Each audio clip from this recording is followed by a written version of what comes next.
Welcome to the Treasury Update podcast, presented by Strategic Treasurer, your source for interesting Treasury news, analysis, and insights in your car, at the gym, or wherever you decide to tune in. Strategic Treasurer does extensive market research and is involved in fintechs, banks, and corporations. Craig Jeffery is the head of research at Strategic Treasurer. We have three areas to discuss today: fraud, technology, and payments. What are some of the key data points or items of interest that Treasury and payment professionals should know? Let's start with the seriousness of fraud escalation. Yeah, thanks, Nicki. I have 2 points here on this topic. We talk about the seriousness of fraud and how that's escalated, how people see it is increasingly serious. But there's 2 things, 2 data points I think everyone should know about. One, the U.S. government has issued warnings and requirements for certain industries to report on ransomware, either ransomware attack or ransomware payment. And there's very tight timeframes for this. Now, this is a significant shift in what the government's requiring.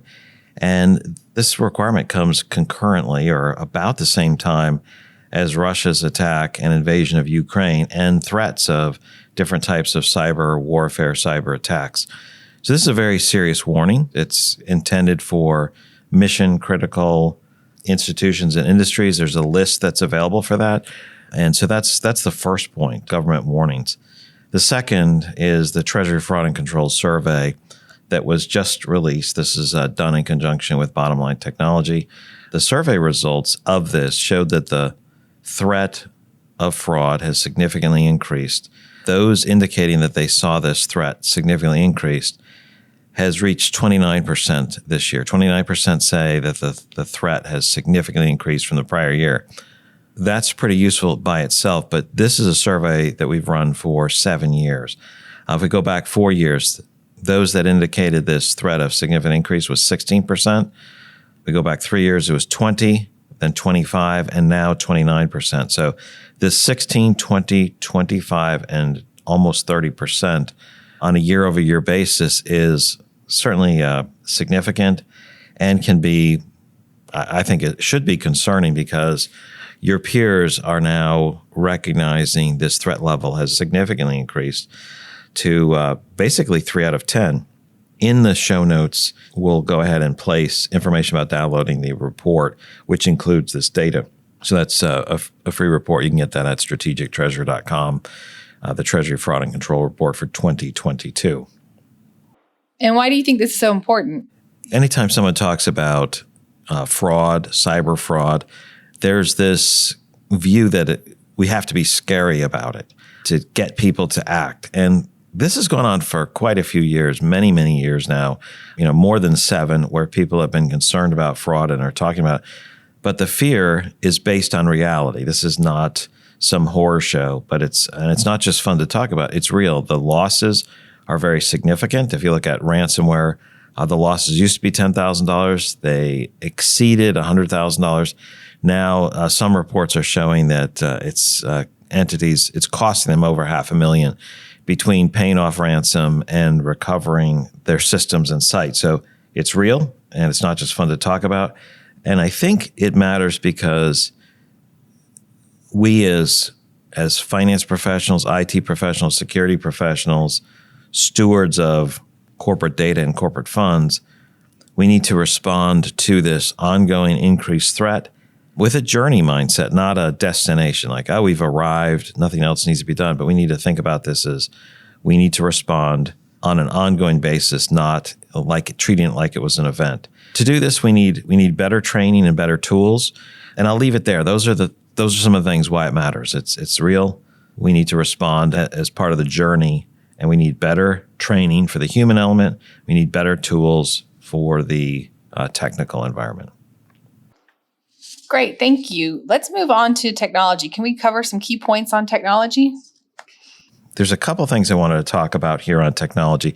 2 main points. One is the adoption rates for machine learning and the adoption rates for the use of APIs or application programming interface. And if you've been listening to the podcast, you probably heard this a couple times before. But when we look at how companies are adopting technology or what they plan to do, there's this over-optimistic attitude that we're going to implement more technology, we're going to make these changes in this period of time. It's a bit overzealous. And so when we really see how people adopt technology and the plans, it tends to come in the range of 65 to 75%. So if 15% expect to adopt something, it might be 10 or 11 or 12% actually adopt it. It's discounted by, let's say about 30%. That's what's typical across different types of technologies, practices, et cetera. So that's what we normally see. But with machine learning and APIs, what we're finding is the actual adoption is exceeding what the expectations were. So instead of discounting, it has to be added on top of. So this is mostly over a 1-year period or a 2-year period. So we're gathering information on what's occurring. And so that's exceeding. So adoption rates for ML and APIs or machine learning APIs are going faster than expected. 2, the reality of API libraries.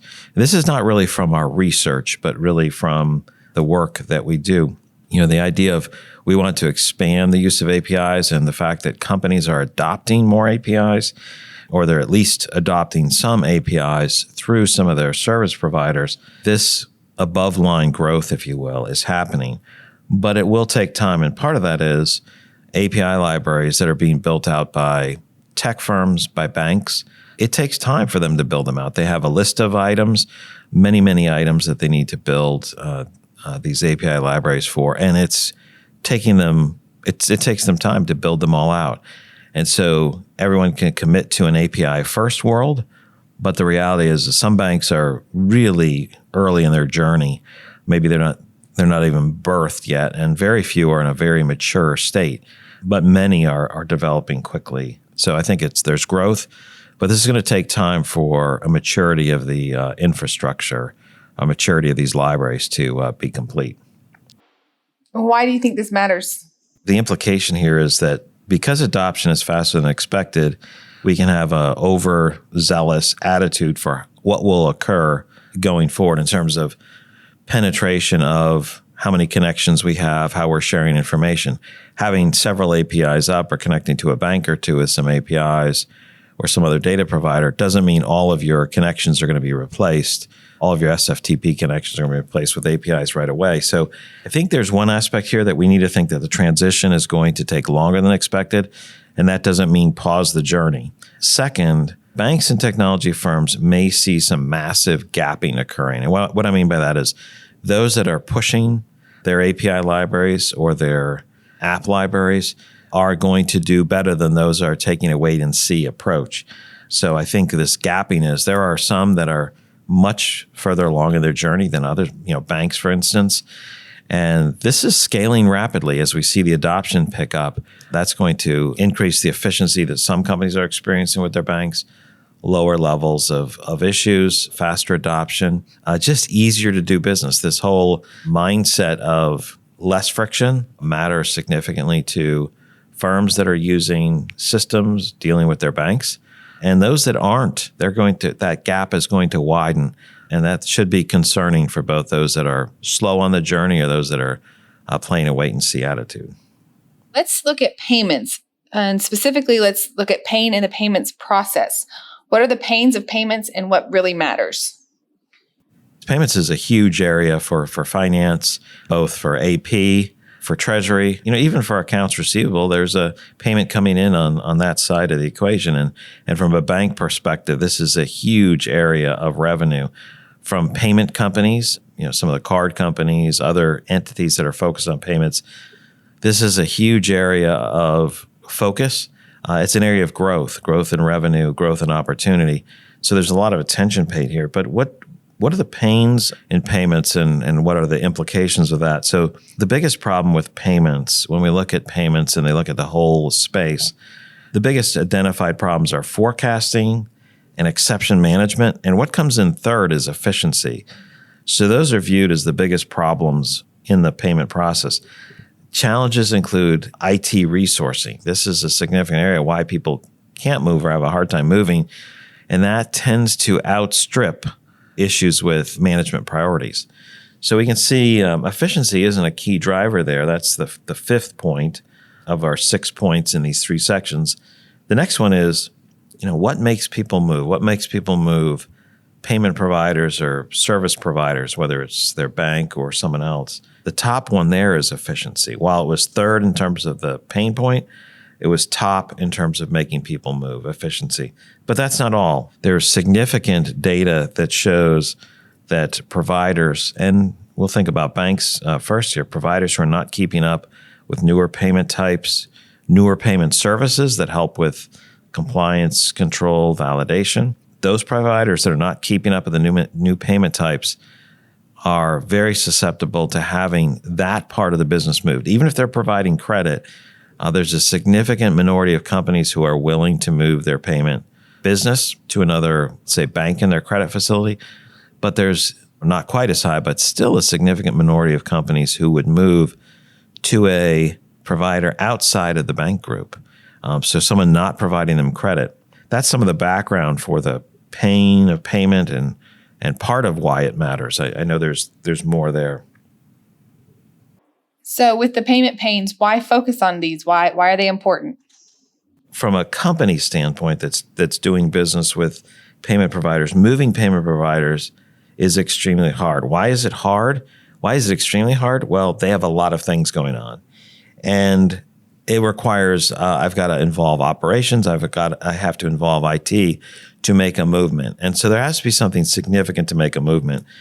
The current lack of inertia means you're not necessarily going to want to move, but it is getting significantly easier to move, and it will become far easier to move providers over time with easier connections, different ways of making our connections to payment providers, executing transfers. It'll become less friction over time.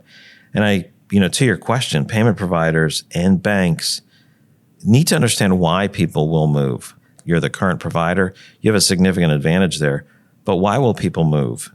And I think another question is why they can't move, or why are they not always able to move when they want to, needs to be understood. Just because people aren't moving doesn't mean they wouldn't.